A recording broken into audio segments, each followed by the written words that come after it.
இந்த ஆடிக்கு நம்ம சென்னை சில்க்ஸ்ல up to 50% off combo offer, uniform sari collections எல்லாம் சேர்ந்து சேவிங்ஸும் பிளாஸ்ட், கலெக்ஷன்ஸும் பிளாஸ்ட். நம்ம தி சென்னை சில்க்ஸ். தமிழ்நாட்டுல எல்லாமே சேஞ்ச் ஆயிடுச்சு. உங்க நகையையும் சேஞ்ச் பண்ணுங்க. உங்க பழைய நகைக்கு கிராமுக்கு 150 ரூபாய் கூடுதலா வாங்கி புது நகை எடுத்துக்கோங்க. அதே கம்மி சேதாரம் தான் உங்க லலிதால மட்டும்தான். ஆச்சி மசாலா, எந்த சமையலும் ருசி தேடும் ரகசியம் 20 ரூபாய். ப்ராஜெக்ட் மேகாலயா தாவேக அரசை கவிழ்ப்பதற்காக திமுக உள்ளிட்டவர்கள் சதி செஞ்சிருக்காங்கிற அடிப்படையில் போலீசார் தீவிர விசாரணை பண்ணி இப்போ பிரபல ஊடகவியலாளரையும் விசாரணைங்கிற பேரில் அலைக்கழித்திருக்கிற சம்பவம் தமிழக அரசியலில் முக்கியத்துவம் வாய்ந்த விஷயமாக பேசப்படுது. இதை பற்றி நம்ம பேசுவோம். என்ன நடந்திருக்கு, ப்ராஜெக்ட் மேகாலயானா என்ன அப்படிங்கிறதெல்லாம் குறித்து பேசலாம்.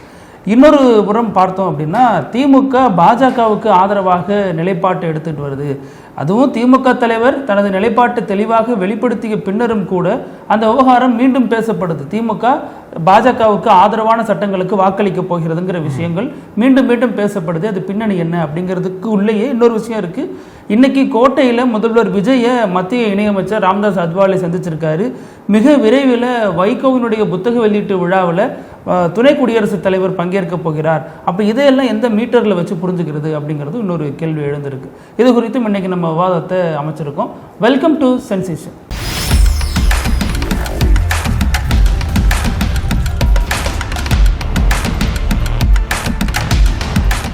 வணக்கம் பிருத்திவி. வணக்கம் அழகு.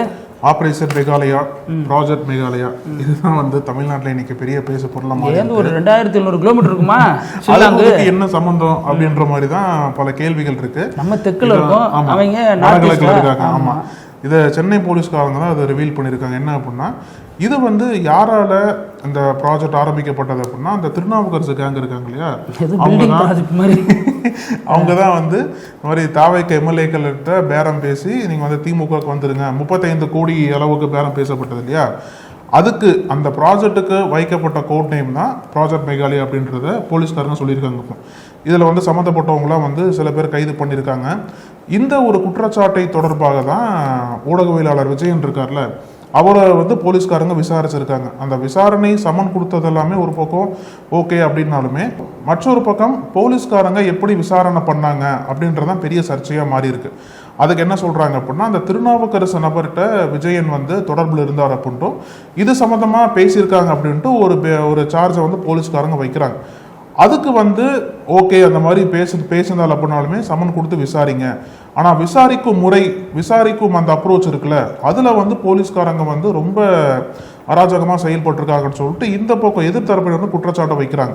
அதனால வந்து இந்த ஒரு ஆபரேஷன் மேகாலயா என்பது இப்போ தமிழகம் முழுக்கவே பெரிய ஒரு பேசு பொருளாக மாறி இருக்கு. ஆமாம், அதாவது ஒரு எம்எல்ஏவுக்கு 35 கோடி, 15 எம்எல்ஏக்கள் டார்கெட். இதில் இந்த குற்றச்சதி வழக்கில் கிட்டத்தட்ட 12 பேர் கைது செய்யப்பட்டிருக்காங்க. ஆமாம், இங்கே வைக்கக்கூடிய சார்ஜ் என்ன அப்படின்னா, தாவேக எம்எல்ஏக்களை குதிரை பேரம் மூலமாக தன் பக்கம் இழுத்து சபாநாயகருக்கு எதிரான தீர்மானம் கொண்டு வரதான் இந்த திட்டத்தினுடைய பின்னணிங்கிறாங்க. அந்த தீர்மானத்துக்கு தாவேக எம்எல்ஏக்கள் ஆதரிக்க வைக்கணும் ஆபரேஷன் தான் நடந்திருக்குங்க. இப்போ அதில் 2 விஷயம் இருக்குது. இதில் பண்ணி யாருக்கு லாபம் அடைய போகிறாங்க அப்படின்னா, திமுக அதனால என்ன லாபத்தை அடைஞ்சிட முடியுங்கிறது ஒரு கேள்வி. ரெண்டாவது, சபாநாயகரை அந்த பதவியிலிருந்து நீக்கிட்டு ஆட்சி கவிழ்ந்துருமா அப்படிங்கிறது இன்னொரு கேள்வி.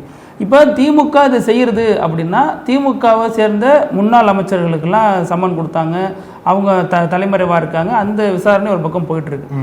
இப்போ இந்த ஊடகவியலாளர் விஜயன்கிறவர் ஆல்ரெடி தமிழ்நாட்டுக்கு நன்கு அறிமுகமான ஒரு ஊடகவியலாளர். அவர் சில விஷயங்கள் இதில் சம்மந்தப்பட்டிருக்காருங்கிறாங்க. என்ன சொல்கிறாங்கன்னா, ஆட்சேபகரமான குறுந்தகவல் அனுப்பியிருக்காருங்கிறாங்க. இந்த இவங்க பேசுறதே குறியீடாக இருக்கு. ஆட்சேபகரமானனா என்ன விஷயம் அப்படின்னாச்சும் தெளிவுபடுத்தணும். அதுவும் இல்லை, இப்படி ஒரு விஷயம் நடந்திருக்கு அப்படின்னு நேற்று மாலை பத்திரிகையாளர் சங்கம் வந்து செய்தி வெளியிட்ட பிறகுதான் எல்லோருக்கும் தெரிய வருது. அதற்கு பிறகுதான் கண்டனங்கள் வலுக்குது. கண்டனங்கள் வலுத்த பிறகுதான் அவர் விடுவிக்கப்படுறார். இது ஒரு அறிவிக்கப்படாத எமர்ஜென்சியா தமிழ்நாட்டில் அப்படிங்கிற ஒரு கேள்வியை எழுப்பியிருக்கு. இப்போ அவர் விஜயன் பொறுத்த வரைக்கும் வெளிப்படையான எந்த விமர்சனத்தையும் வைக்காத ஒரு ஊடகவியலாளர் தான் அவர். ஆனாலும் ஊடக விவாதங்களில் முக்கியத்துவம் வாய்ந்த ஒரு நபராக இருந்திருக்கார். அவருக்கே அந்த நிலைமை அப்படின்னா, மற்ற ஊடகவியலாளர்களை அரசு நெருக்கடிக்கு உள்ளாக்குகிறதா அப்படின்னு ஒரு கேள்வி. இப்ப கடந்த ஆட்சியில சிலர் வந்து கைது செய்யப்பட்டாங்க. அப்போ அந்த கைதுக்கு எதிராக குரல் கொடுத்தவர்கள்லாம் இந்த முறை ஏன் குரல் கொடுக்கலன்னு ஒரு கேள்வி எழுந்தது. கூட்டணி கட்சிகள் அவருடைய பணியாற்றக்கூடிய சக பத்திரிகையாளர்கள்னு பல விஷயங்களும் இன்னைக்கு ஊடக விவாதங்கள்ல பேசப்படுது, சமூக வலைதளங்கள்ல விவாதிக்கப்படுது. அப்போ என்ன அப்படின்னா போன முறை வந்து கூட்டணி கட்சி தலைவர்கள் பலரும் வந்து கண்டிச்சிருந்தாங்க. திருமாவளவன் வந்து இந்த மாதிரி கைதுகளை கண்டிப்பார், இன்னும் இடதுசாரிகள் இந்த மாதிரியான விஷயங்களை கண்டிப்பாங்க. ஆனால் இந்த முறை ஏன் கண்டும் காணாமல் இருக்காங்க? இப்போ திருமாவளவனே மேம்போக்காக தான் அதை விமர்சிக்கிறார். அதாவது உளவியல் ரீதியான தாக்குதலாக இது இருக்கிறது, கவலை அளிக்கிறது, முதல்வருடைய கவனத்துக்கு கொண்டு செல்வோம் அப்படிங்கிறார். இப்போ முதல்வருடைய கவனத்துக்கு தெரியாமல் அதெல்லாம் நடக்குதா? கவனத்துக்கு கொண்டு சொல்லுவோம்னா இது எப்படி எடுத்துட்டு போவாங்க அப்படிங்கிறது ஒரு கேள்வி இருக்கு. ஏன்னா இப்போ நம்மளை பொறுத்த வரைக்கும் 1000 விமர்சனங்கள் இருந்தாலும் விசிக, இடதுசாரிகள் இவங்கெல்லாம் ஒரு ஜனநாயக சக்தி. கடந்த காலங்களில் இவங்களுடைய நிலைப்பாடுகள் அப்படிதான் இருந்திருக்கு. பேச்சுரிமைக்கு எப்பெல்லாம் தடை போறதோ அதை எதிர்த்து ரொம்ப ஆக்ரோஷமா குரல் கொடுக்க அமைப்புலாம் இந்த அமைப்பு. ஆமா, அப்ப இவங்க அமைதியா இருக்கிறதுங்கிறது தான் இன்னும் நமக்கு ஆழமான ஒரு சந்தேகத்தை ஏற்படுத்துது. என்ன நடக்குது இதுக்குள்ள அப்படிங்கிறது. சரி, இப்போ இது ப்ராஜெக்ட், இந்த தொடர்பான சர்ச்சை, கைது இதெல்லாம் ஒரு புறம். இதுல என்ன மெயின் சார்ஜ் வைக்கிறாங்க? தாவேகா எம்எல்ஏக்கள் குதிரை பேரம் செஞ்சிட்டு இருக்காங்க, தன் பக்கம் இழுத்து வாக்களித்து அதன் மூலமாக ஒரு ஆட்சியை கவிழ்ப்பதற்கான சதி செய்யறாங்கிறது ஒரு சார்ஜ். இது தாவேக்கா வைக்கிற சார்ஜ். தாவேக்கா வைக்கிற இப்ப நான் ஒரு குற்றச்சாட்டு உங்க மேல வைக்கிறேன்னா அதுக்கு நானே ஜட்ஜா இருக்க முடியுமா? அப்ப நானே ஜட்ஜா இருந்தா நான் என்ன பண்ணுவேன்? எனக்கு தான் நான் தீர்ப்பு சாதகமா எழுதுவேன். நான் வைக்கிற குற்றச்சாட்டுக்கு நானே எப்படி ஜட்ஜா இருக்க முடியும்? வழக்கறிஞரா இருக்கலாம். அப்ப அதே மாதிரிதான் தாவேக்கா அரசு பண்ணுது. இந்த புகார்ல தாவேக்கா அரசு என்ன சொல்லுது? எங்களை வந்து நிலைக்குலை செய்யறாங்க, கவர்மெண்ட்டை டீஸ்டபிளைஸ் பண்ண பிளான் பண்றாங்க அப்படிங்கிறது தாவேக்காரோட குற்றச்சாட்டு. அப்ப இந்த குற்றச்சாட்டை விசாரிக்கிறதுக்கு சிபிஐ தானே சரியான ஒரு குழுவா, ஒரு அமைப்பா இருக்க முடியும். அதுதானே விசாரிக்கிறது சரியா இருக்குங்கிறது ஒரு பார்வை. இன்னொரு புறம் என்ன அப்படின்னா, தினம் தினம் வந்து புகார் கொடுக்குறாங்க. அதிமுகவை சேர்ந்த அக்ரி கிருஷ்ணமூர்த்தியும் எம்பி இன்பதுரையும் புகார் கொடுக்குறாங்க. ஆளுநர்கிட்ட கொடுத்தாங்க, தேர்தல் ஆணையத்திட்ட கொடுத்தாங்க, நீதிமன்றம் போனாங்க, இப்போ டிஜிபி கிட்டையும் புகார் கொடுத்துட்டு இருக்காங்க. இப்போ இந்த புகாருக்கெல்லாம் என்ன பதில்? ஏன்னா அவங்க நடக்க போகிறதாக ஒரு விஷயம் சந்தேகிக்கப்படுது, ஒரு சதி நடந்திருக்குங்கிறது தாவேக்கா வைக்கக்கூடிய குற்றச்சாட்டு. அதிமுக வைக்கக்கூடிய குற்றச்சாட்டு என்ன? இப்படி ஒரு சம்பவம் நடந்திருக்கு, எங்களுடைய 6 எம்எல்ஏக்களை வந்து நீங்க தூக்கிட்டு போயிட்டீங்க. இன்னும் சொல்ல போனா 11 மணிக்கு அவங்க ரிசைன் பண்றாங்க, 11 ஹாலுக்கு எப்படி தாவேக்கால சேர்றாங்க, தலைமைச் செயலகத்திலே உறுப்பினர் கார்டு வாங்குறாங்க. இது நடந்திருக்கு இல்லையா? இதன் மீது என்ன நடவடிக்கை எடுக்கிறீங்க? ஏன் நடவடிக்கை எடுக்கலங்கிறது அதிமுக வைக்கக்கூடிய குற்றச்சாட்டா இருக்கு. எல்லாரையும் பார்த்துட்டோம், ஆனா ஆக்ஷன் எடுக்க மாட்டேங்கிறீங்களே. இப்ப குதிரை பேரம் இந்த அரசுக்கு பிரச்சனையா, அல்லது தாவேக்கா எம்எல்ஏக்கள் குதிரை பேரம் பண்றதுதான் பிரச்சனையா, அல்லது தாவேக்கா இன்னொரு கட்சியை சேர்ந்த எம்எல்ஏக்கள் குதிரை பேரம் பண்ணா அது பிரச்சனையா அப்படிங்கிற கேள்விகள் இருக்கு. அப்ப அதிமுக வைக்கக்கூடிய குற்றச்சாட்டு உண்மையிலே இந்த அரசு குதிரை பேரத்துக்கு எதிராக செயல்படும் நினைக்குதுன்னா அதிமுக வைக்கக்கூடிய குற்றச்சாட்டுக்கு என்ன பதில்ங்கிற கேள்வி இருக்குல்ல. அதை நோக்கி ஏன் விசாரணை நடத்தப்படல? அனிதா ராதாகிருஷ்ணன் ஒரு புகார் சொன்னார், என்ன மிரட்டி தாவேக்கால சேர சொல்றாங்க. அடிப்படையில் அவர் ஒரு எம்எல்ஏ. அப்ப அவர் சொல்லக்கூடிய புகார் உண்மை அப்படின்னா அவர் வைத்த குற்றச்சாட்டுகளுடைய பின்னணி என்ன அப்படிங்கிறது இந்த அரசு அலசி ஆராய்ஞ்சிருக்கணும். அல்லது அவர் பொய் சொல்றாரு, ஆட்சி கெட்ட பெயர் ஏற்படுத்த சொல்றாரு அப்படின்னா அவர் மீது என்ன வழக்கு தொடர்பாக பதியப்பட்டிருக்கு, என்ன விஷயங்கள் மேற்கொள்ளப்பட்டிருக்குங்கிறது ஒரு விஷயம் இருக்கு. அப்ப இந்த குதிரை பேரம் வழக்கு அப்படிங்கிறது ஆளுக்கு ஏற்ற மாதிரி மாறுமா? இப்ப அதிமுக வந்து அப்ப தாவேக்கா அரசு நடவடிக்கை எடுக்காதா? 11 மணிக்கு ரிசைன் பண்ணிட்டு 11 காலுக்கு தாவேக்கா ராஜினாமா பண்றவங்களுக்கு ஏன் நடவடிக்கை எடுக்கலன்னு அதிமுக கேட்கிற கேள்வியோட நியாயம் சரிதானே? அவங்க கேட்கறது நியாயம் தான், ஆனா அவங்க இழுக்கிறதே தாவேக்கா தானே, எப்படி நடவடிக்கை எடுக்க முடியும்? ஏன்னா அவங்க பண்றது எல்லாமே வந்து அரசியல் நரேட்டிவ் தான். இப்போ வந்து இதுக்கு அந்த ஆபரேஷன் சொல்றாங்களே, ஆபரேஷன் மெகாலயா, இது வந்து தாவேக்கா எம்எல்ஏக்களை திமுக இழுக்கக்கூடிய ஒரு ஆபரேஷன் போலீஸ்காரங்க சொல்றாங்க. அப்போ தாவேக்கா ஒரு ஆபரேஷன் பண்றாங்கல்ல, அதிமுக எம்எல்ஏக்கள் இழுக்கிறது, அதிமுக எம்எல்ஏக்களை இழுத்துட்டு இருக்காங்க. நீங்க சொன்னது போல இங்க வந்து இழுக்க போறாங்கன்ற ஒரு பேச பொருள் தான், குற்றச்சாட்டு தான். ஆனா இங்க வந்து ப்ரூவ் பண்ணி இழுத்துட்டு இருக்காங்க. இப்போ இன்னைக்கு வந்து 6 நாளைக்கு வந்து 16 கூட மாறலாம். அந்த அளவுக்கு வெளிப்படையா எல்லாத்துக்கும் தெரிகிற மாதிரி ஒவ்வொரு எம்எல்ஏக்களா தாவேக்கா வந்து அதிமுக இருந்து இழுத்துட்டு இருக்காங்க. இதுக்கு பல ஆபரேஷன்லாம் சொல்றாங்க. ஆபரேஷன் எல்ன்றாங்க, அது எல் வந்து ஆபரேஷன் லாட்ரி, அப்புறம் ஆபரேஷன் லீமாரோஸ் அப்படின்னா பல பேர்கள் லாட்ரி கொண்டு வந்துட்டாங்க பாத்தீங்களா? ஆமா, அந்த ஆபரேஷன் அந்த ஆபரேஷன் எல் வந்து தாவேக்கா அரசாங்கம் வந்து வெளிப்படையா, இன்னும் சொல்ல போனா சட்ட ரீதியா நடத்துதா அப்படின்ற ஒரு கேள்வி இருக்குல்ல. ஏன்னா ஆளுநர் இடத்துல நிறைய பேர் எதிர்கட்சிகள்லாம் புகார் அளிக்கிறாங்க, ஆளுநர் பெருசு ரியாக்ட் பண்ற மாதிரி தெரியல. அப்ப சட்ட ரீதியா அவங்க கையில் இருக்கக்கூடிய அதிகாரத்தை பயன்படுத்தி அதிமுக எம்எல்ஏக்களை ஆபரேஷன் எல் அப்படின்ற பேர்ல வந்து இவங்க இழுக்க ஆரம்பிச்சிருக்காங்க, இழுத்துட்டு இருக்காங்க. ஆனா இந்த பக்கம் ஆபரேஷன் மெகாலயா மீது தான் போலீஸ்காரங்களும் சரி, இங்க இருக்கக்கூடிய அதிகாரமும் சரி ஃபுல்லா கவனம் செலுத்திட்டு இருக்காங்க. டாக்டரை விட அரசியல்வாதிகள் தான் அதிக ஆபரேஷன் பண்ணிட்டு இருக்காங்க. ஆபரேஷன் பண்றாங்க, ஆபரேஷன் லோட்டஸ்பாங்க, ஆபரேஷன் தமிழ்நாடும்பாங்க, ஆபரேஷன் மேகாலயா. சரி, இப்ப எல்லாத்துக்கும் ஒரு கேள்வி இருக்கும், தமிழ்நாடு நடக்கிற ஆபரேஷனுக்கு 2000 கிலோமீட்டர் தள்ளி இருக்கிற மேகாலயா பேர் வச்சிருக்காங்க. இது போலீஸ்காரங்க என்ன சொல்றாங்க அப்படின்னா, முன்னாடியே சொன்னது மாதிரி இது இந்த சதிகாரங்கள் இருக்காங்க இல்லையா, அவங்க வந்து ஒரு கோட் நேமா வச்சிருக்காங்க. எதற்காக மேகாலயாவை சூஸ் பண்ணாங்க அப்படின்னா, மேகாலயாவில் தான் தொடர்ந்து இந்த மாதிரி பல கட்டங்களா அரசியல் நகர்வுகள், அரசியல் மாற்றங்கள் என்பது தொடர்ந்து நடந்துகிட்டே இருக்கு. இப்போ யூஸ்வலா மேகாலயாவில் வந்து எப்பவுமே பல கட்சிகள் சேர்ந்து ஒரு கூட்டணி அமைச்சு தான் ஆட்சி பண்ணிட்டு இருக்காங்க. அந்த கட்சியில் இருக்கக்கூடிய எம்எல்ஏக்கள் வந்து திடீர்னு ஓவர் நைட்ல வேற கட்சிக்கு போகலாம், அங்க இருக்கவங்க இங்க வரலாம் அப்படின்ற மாதிரி தொடர்ந்து நடந்துகிட்டே இருக்கும் போல மேகாலயால. இப்போ 2021 கூட காங்கிரஸ் எம்எல்ஏக்கள் 12 பேர் வந்து ஒரே நைட்ல கட்சியிலிருந்து விலகி திரிணாமுல் காங்கிரஸ்ல போய் சேர்ந்தாங்க. திரிணாமுல் காங்கிரஸ் வந்து எம்எல்ஏக்களை வந்து கோச்சிங் பண்ணாங்க, எம்எல்ஏக்கள் வந்து குதிரை மேல பண்ணி இழுத்துட்டாங்கன்னு சொல்லிட்டு குற்றச்சாட்டு வைக்கப்பட்டது. இதனால காங்கிரஸ் எதிர்க்கட்சி அந்தஸ்தை இலக்க நேரிட்டது. அப்ப தொடர்ந்து மேகாலயால வந்து எம்எல்ஏக்கள் இந்த மாதிரி குதிரை பேரம் மூலியமா மாற்று கட்சியில் இழுக்கப்படுறாங்க அப்படின்ற மாதிரி ஒரு குற்றச்சாட்டுகள் இருக்கிற சமயத்துல தான் அந்த ஒரு மேகாலயா அப்படின்ற அங்க நடக்கக்கூடிய காட்சிகளை இங்க வந்து இது பண்ற மாதிரி ப்ராஜெக்ட் மேகாலயா அப்படின்ற ஒரு பேரை வந்து இந்த குற்றவாளிகள் வச்சிருக்காங்கன்னு சொல்லிட்டு போலீஸ் தரப்புல ஒரு வாதம் வைக்கப்படுது. இதுக்கு ஆபரேஷன் ஆயாராம் காயாராம் வச்சிருக்கலாம். அவங்களும் ஹரியானால நடந்த சம்பவம் தானே. அதுல ஒரே நாள்ல எப்படியெல்லாம் அந்த எம்எல்ஏக்கள் எத்தனை கட்சி மாறினாங்க அப்படிங்கறதெல்லாம் வரலாறு இருக்கு. அப்ப இதுல என்ன இன்னொரு விஷயம் பேசப்படுது அப்படின்னா, இது 2 முக்கியத்துவம் வாய்ந்த விஷயங்களை மடைமாற்றம் செய்யறதுக்காக ஊடகங்களை மடைமாற்றணும் அப்படின்னா வேறு சில விஷயங்கள் பண்ணுவாங்க. ஊடகங்கள் மீதே இந்த விமர்சனத்தை வைக்கும் பொழுது, அவர்களே இதுல சம்பந்தப்பட்டிருக்காங்கிற பொழுது இன்னும் கொஞ்சம் அது பவர் வீரியமா இருக்கும் அப்படிங்கிறாங்க. 2 முக்கியமான விஷயம் என்ன அப்படின்னா, ஒன்று இந்த லாக்அப் டெத் மேட்டரை டைவெர்ட் பண்ணணும்.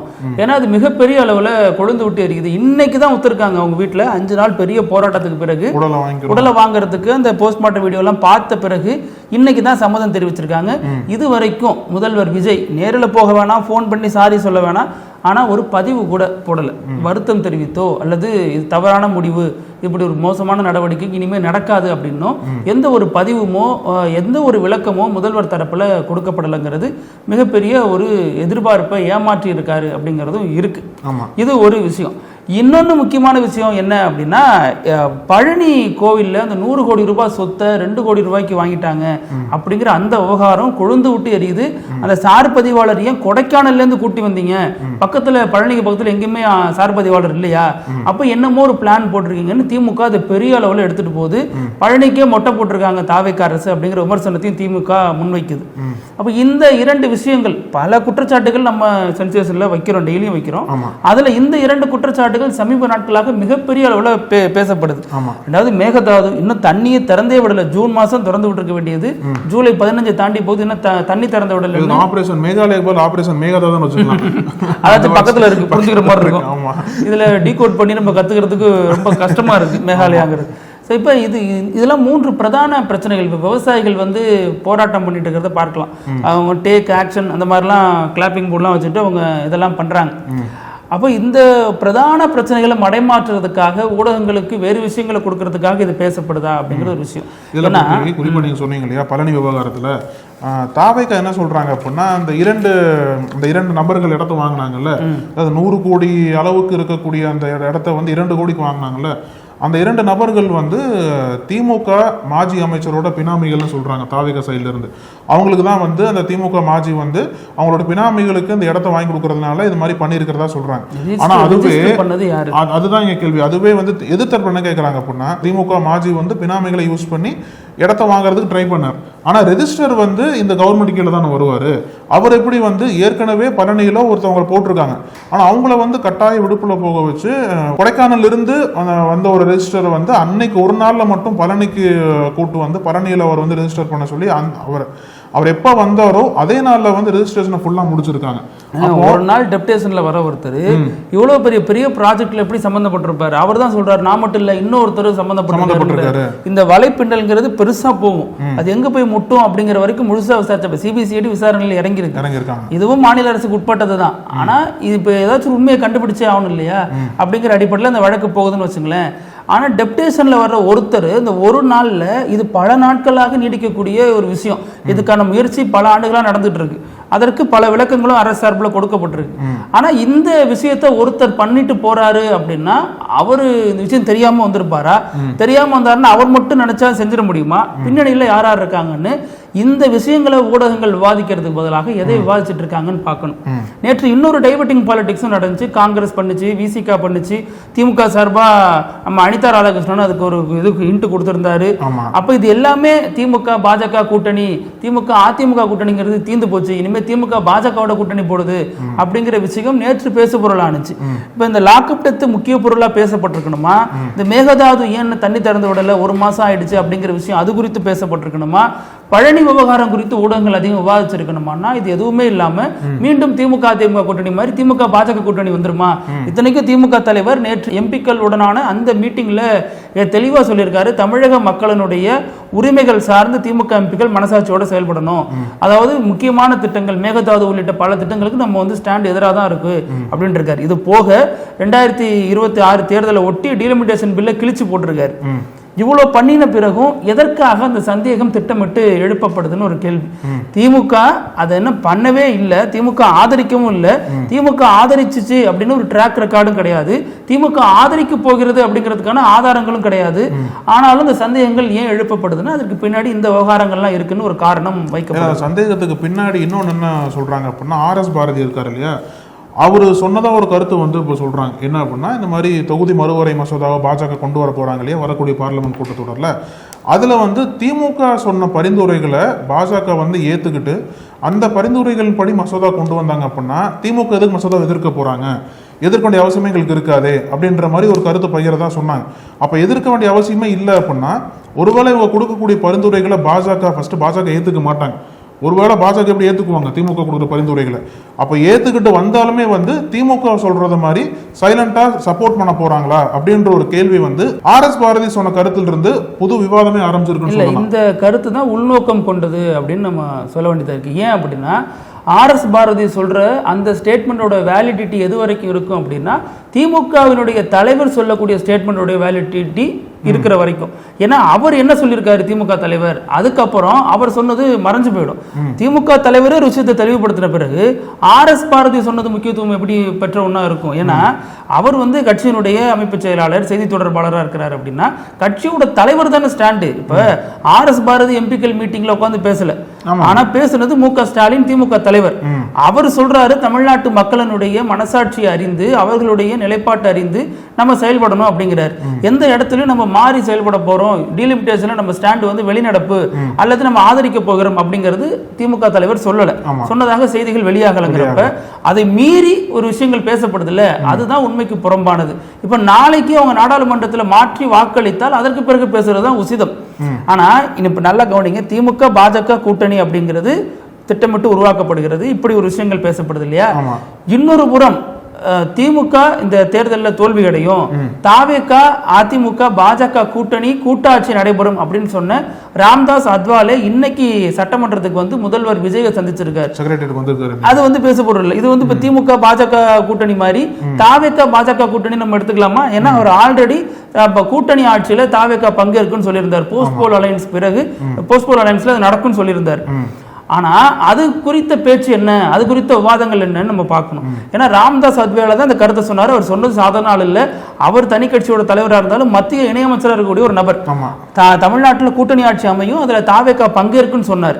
அந்த பேச்சுக்கு வேலிடிட்டி இல்லையா, அந்த பேச்சுக்கு உரிய அங்கீகாரம் இல்லையாங்கிறது ஒரு கேள்வி. அவர் சொல்லிட்டு போறாரு, பேட்டியை வந்து முதல்வரை பார்த்துட்டு பேசிட்டு போறாரு, இந்த மாதிரி நான் நினைச்சேன் அப்போ வந்து தாவேகா வந்து கூட்டணி ஆட்சி அமைக்கணும், ஆனா கூட்டணி இப்ப தாவேகா தனித்த ஆட்சி அமைக்குது, ஆட்சி அமைச்சிருக்கு, அதுக்காக மரியாதை நிமித்தமா வாழ்த்து சொல்லியிருக்கேன் அப்படின்ட்டு போறாரு. இது ஒரு புள்ளி. இன்னொரு புள்ளி, விரைவில் நாடாளுமன்ற சிங்கம், நாடாளுமன்ற புலி அப்படின்னு அழைக்கப்படக்கூடிய வைகோ, அவர் வந்து நாடாளுமன்றத்தில் பிரதமர் மோடிக்கும் பாஜக அரசுக்கும் எதிராக ஆற்றிய உரைகளை தொகுத்து புத்தகமாக்கி அந்த புத்தகத்தை நாடாளுமன்றத்தின் இன்றைய சபாநாயகராக இருக்கக்கூடிய இந்தியாவின் துணை குடியரசுத் தலைவராக இருக்கக்கூடிய CP ராதாகிருஷ்ணனை வச்சு வெளியிட போறதாக தகவல். அவர் வெளியிட முதல்வர் பெற்றுக்கொள்ள போகிறாருன்னு. அப்ப இந்த நிகழ்வை எப்படி பார்க்கிறது? கடந்த காலங்களில் இப்படி ஒரு நிகழ்வு நடந்திருந்தா அதை எப்படி பார்த்திருப்போம்? இது பாஜக தாவேக அவருடைய ஒரு அணியில ஒரு மேடையில பங்கேற்கிற நிகழ்ச்சியா இருக்கு, இதை எப்படி புரிஞ்சுக்கிறது? இப்ப தாவேக அரசு பல பாஜக திட்டங்களுக்கு உள்ள தமிழ்நாட்டில் கதவு திறந்து விடுது, அதை எப்படி பார்க்கிறது? இது கூட்டணியா, ரகசிய கூட்டணியா? அப்ப இதெல்லாம் நம்ம இன்னும் தெளிவு கிடைக்காம நடக்காத ஒன்ன பத்தியே பேசுறது. திமுக அதிமுக கூட்டணி, திமுக பாஜக கூட்டணி, அவங்க 2 பேர் பேசுனாங்க, இவங்க 2 பேர் பேசுனாங்க, இங்க வெளிப்படையா நடக்கிறத விமர்சிக்காம நடக்காத ஒண்ணு நடந்துருமோன்னு விமர்சிக்கிறது தான் ஏதோ ஒரு உள்ளுக்குள்ள விஷயம் இருக்கும் நமக்கு ஐயுற வைக்குது. இன்ஃபேக்ட் அங்கே தான் வந்து அந்த நரேட்டிவே வந்து சக்ஸஸ்ஃபுல்லாக செட் பண்ணப்பட்டிருக்குன்னு சொல்லலாம். ஏன்னா திசை திருப்பக்கூடிய அரசியலில் வந்து நீண்ட காலமாக தமிழ்நாட்டில் பார்த்துட்டே இருக்கும் இல்லையா. இப்போ இருக்கக்கூடிய ஆட்சிக்கு அகைன்ஸ்டாக இருக்கக்கூடிய குற்றச்சாட்டுகளை மறக்கடிக்க செய்ய வேலைகளை வந்து தாவேக்காவே இந்த நரேட்டிவை செட் பண்ணுறாங்களோ அப்படின்ற ஒரு கேள்வி தான் நமக்கு கேட்க தோணுது. நான் தொடர்ந்து இதுவே லைம்லைட்டில் தொடர்ந்து இருக்கிறதுனால நீங்கள் சொல்லக்கூடிய நீங்க சொல்லக்கூடிய மிக முக்கியமான பிரச்சனைகள் எல்லாமே வந்து பேக் பெஞ்சுக்கு போயிருச்சு, பேக் சீட்டுக்கு போயிருச்சு. அதே மாதிரி தான் தாவேகா பாஜக கூட்டணி இப்போ டெல்லிக்கு சிஎம் விஜய் போறாரு அப்படின்னா அங்கே வந்து யாரை சந்திப்பார் அப்படின்ற பல எதிர்பார்ப்புகள் இருக்கு. ஒரு பக்கம் திமுக இந்த மசோதா சப்போர்ட் பண்ணுவாங்கன்னு சொல்லிட்டு பார்லிமெண்ட்ல தெரிய போகுது நமக்கு. ஆனா அதே டைம்ல பேரலா இது பத்தியும் பேசி ஆகணும் இல்லையா? இதுதான் முக்கியமான விஷயம் பேசணும்னா. அப்புறம் நிகழ்ச்சியினுடைய இறுதி பகுதி இப்படி எல்லாமா நடக்கும் அப்படிங்கிற அந்த வினோத செய்தி. இன்னைக்கு மகாராஷ்டிராவில் ஒரு ஷிண்டே செய்த வேலை தான் பார்க்க போறோம். ஒன்று ஏக்நாத் ஷிண்டேவான்னு கேட்டுறாதீங்க, அது பொலிட்டிக்கல் நினைச்சா இருக்கிறது ஒரு ஷிண்டே தான் நமக்கு தெரிஞ்சு. இல்ல இதுல இன்னொரு ஷிண்டே இருக்காரு, அவர் இருக்கிறது தெரியலங்கிறதுனால தான் அவரே விளம்பரப்படுத்திக்கிட்டாரு. ராகவ் விஸ்வாஸ் ஷிண்டே 30 வயசு ஆகுது, கல்யாணம் ஆகல. அப்ப என்ன பண்றாரு, பல இடங்கள்ல முயற்சி பண்றாரு, பல பெண்களை தேடி அலைகிறாரு, புரோக்கர் மூலமா கல்யாணத்துக்கான வேலைகளை பார்க்கறாரு. ஆனாலும் எதுவும் கைகூடி வரல. உடனே என்ன பண்றாரு, ஊருக்கு மத்தியில மகாராஷ்டிரால ஒரு பெரிய ஒரு ஃபிளெக்ஸ் பேனர் வைக்கிறாரு. அதில் என்ன சொல்றாரு, என் பேர் ராகேஷ் ஷிண்டே, எனக்கு வந்து 30 வயசு ஆகுது, என்னோட வருமானம் 25,000, அடுக்குமாடி வீடு, காரு, இந்த மாதிரி எக்ஸ்ட்ரா எதுவுமே என்கிட்ட கிடையாது, என்ன விருப்பப்பட்டு கல்யாணம் செஞ்சுக்க விரும்புகிறவங்க இந்த எண்ணுக்கு அழைங்க அப்படிங்கிறாரு. அதை பாதி பேர் சிரிப்பாக எடுத்துக்கிறாங்க, பாதி பேர் எவ்வளோ நேர்மையான மனுஷனாக இருக்காரு அப்படின்னு எடுத்துக்கிறாங்க, பாதி பேர் ஏன்டா 30ன்னு போட்ட 29ன்னு போடுற வயசுன்னு ஒரு ஃப்ரெண்டுங்களே பேசுறதையும் பார்க்க முடியுது. ஏன்னா 30 தொட்டுட்டாலே இவங்க வந்து பெண்கள் யோசிக்கிறாங்க திருமணம் செஞ்சுக்க அப்படிங்கிற விஷயங்கள் இங்கே பேசப்படுறதுனால அவர் ஏதோ ஒரு அதிருப்தியில் போட்டிருக்க கூடுங்கிறோம் ஃபோட்டோ எடுத்து போட்டு வைரல் ஆக்குறாங்க. ஆனால் ஒரு ரெசியூம், அவருடைய கல்யாண ரெசியூம் கொடுக்கறதுக்கு எவ்வளோ கஷ்டப்பட வேண்டியதாக இருக்குது. இங்கெல்லாம் கொடுத்தா வேலைக்கு ஆக மாட்டேங்குது, நான் பொதுவாக தூக்காந்து வச்சிடறேன்ப்பா அப்படின்னு அப்படி வச்சுமே இன்னும் அமையலைங்கிறாங்க. இவர் பொழைக்க தெரியாதவன் சொல்றதா அல்லது பொழைக்க தெரிஞ்சவர்னு சொல்றதான்னு யாரோ ஒருத்தர் கண்ணில் படாமையா போயிடும். அந்த ஃப்ளெக்ஸ் பேனர் பார்த்து கூப்பிடுவாங்களே அப்படின்னு நம்பிக்கை தான். அவர் நம்பிக்கை வெற்றியாகட்டும். ஆனாலும் அவரது முயற்சி தான் வினோதமாக அந்த பகுதியில் பேசப்படுது. பேசுவோம் இதே மாதிரி பல செய்திகளோட நாளைக்கு மீண்டும் சந்திக்கலாம். நன்றி அழகு. தொடர்ந்து பேசலாம் பார்த்திவி. நன்றி. நக்கீரன் டிவிக்கு சப்ஸ்கிரைப் செய்யுங்கள். உங்கள் ஆதரவே எங்கள் பலம். ஆசிரியர்களுக்கு நண்பனாகவும் மாணவர்களுக்கு ஆசானாகவும் திகழும் தேர்வு வழிகாட்டி. ஒவ்வொரு பாடத்திற்கும் அனுபவமிக்க ஆசிரியர்களின் துல்லியமான தெளிவான விடைகள். CNC இருக்கு, தேர்வு பயம் எதற்கு? இது தீரன் பப்ளிஷிங் ஹவுஸ் விற்பனை வெளியீடு.